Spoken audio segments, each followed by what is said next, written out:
your hair has changed, which means your routine needs to change too. Here are 8 realistic tips that actually work for fine hair over 40.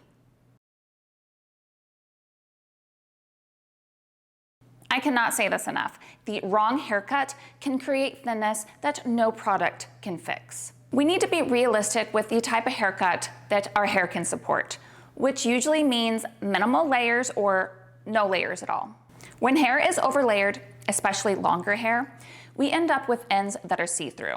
You can literally see right through them. That's because there is no longer enough density and structure at the bottom. You can still have movement, it just needs to be done strategically. Interior layers or invisible layers can still create softness and movement while still keeping the perimeter full and dense.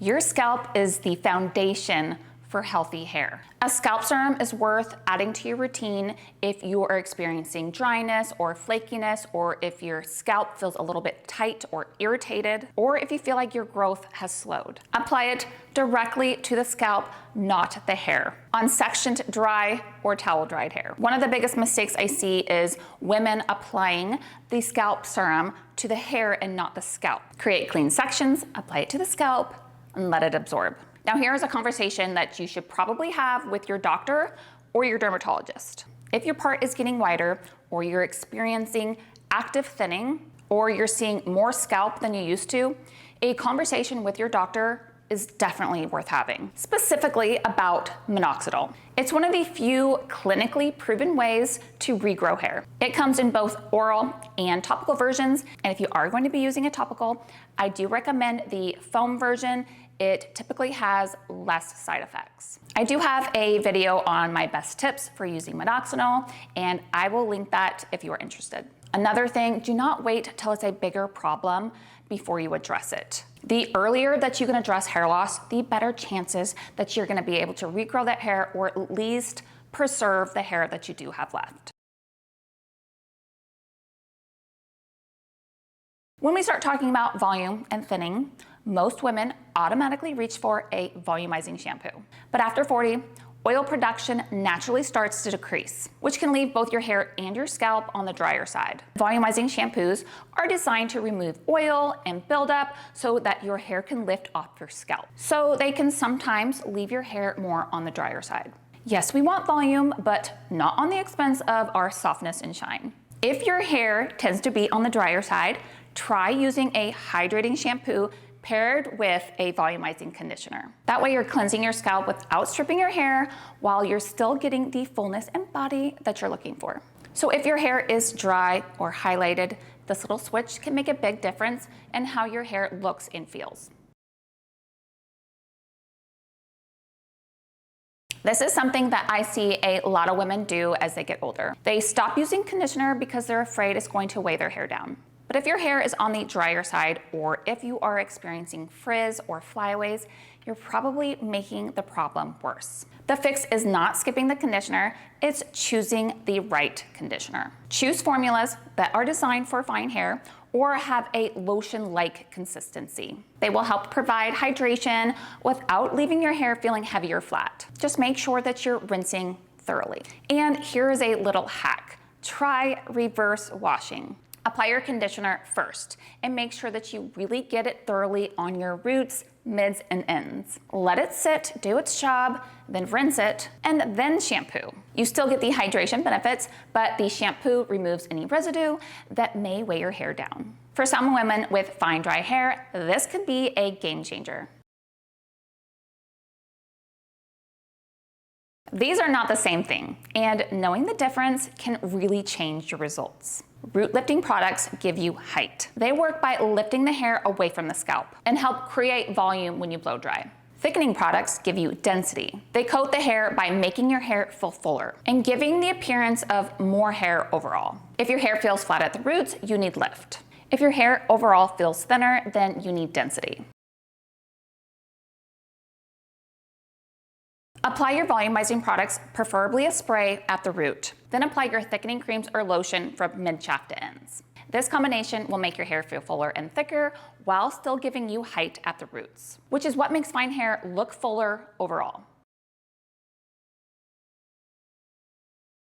Growing more hair can take months. Protecting the hair that you already have takes 30 seconds. A heat protectant before any hot tool is a non-negotiable. I preach this all the time. Fine hair is naturally more delicate. Damage can show up faster, and once it's damaged, can make your hair look thinner. That extra 30 seconds of applying a heat protectant can help preserve months of healthy growth. Brushing matters more than people think as well. A gentle brush can help distribute your natural oils, which gives you a really pretty shine and really helps support a healthy scalp. But the key is to be very gentle. Be especially gentle with wet hair because your hair is more fragile when it's wet. But at the same time, aggressive brushing on dry hair can be just as bad. It can cause unnecessary breakage on the hair shaft. That is one reason why I designed my brush. It is super gentle on the hair. It creates clean sections, which makes it super easy to apply your products evenly, and it's extremely helpful for applying scalp serums or minoxidil, and it is the brush that I use every day, and I will link it.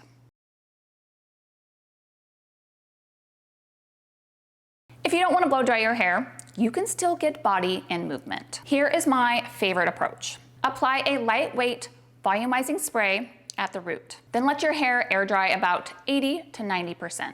At that point, apply some Velcro rollers on the crown. Don't skip this back area, and then the sides of your hair, and then let it sit till your hair is completely dry before removing them. Another simple trick is to part your hair on the opposite side than you normally would. Then once your hair is dry, flip it back over, and that will give you instant lift. Will that give you the exact same result as using a blow dryer and a round brush? No, but you can absolutely get body and movement without picking up your blow dryer. One of the biggest mistakes I see is women trying to solve every concern at once. Volume, thinning, frizz, dryness, damage. When you try to fix everything all at once, you get overwhelmed and then give up. Instead, start with your biggest concern first. If volume is your issue, focus on your haircut or blow dry techniques or root lifting products. If thinning is your concern, focus on scalp health and consider having a conversation with your dermatologist. If frizz is your biggest struggle, focus on moisture, smoothing products, and humidity protection. If dryness is your issue, choose a hydrating shampoo and conditioner, and prioritize hydration over volume. If damage is your concern, incorporate repair-focused products and be extra mindful when it comes to heat and mechanical damage. Building the perfect hair routine is a process. Focus on your biggest concern first. Once you have that under control, you can start tackling the next. If there's one thing I want you to take away from this video is you're not doing anything wrong. Your hair has changed and your routine may need to change too. A few strategic adjustments can make a huge difference. And if you're looking for products for fine hair, I have linked my website below. Everything is organized by concern, so it's extremely easy to find exactly what you're looking for. And if you're looking for a personalized routine based on your hair types and goals, I will link that below as well. Thank you guys so much for watching, and I will see you on the next one.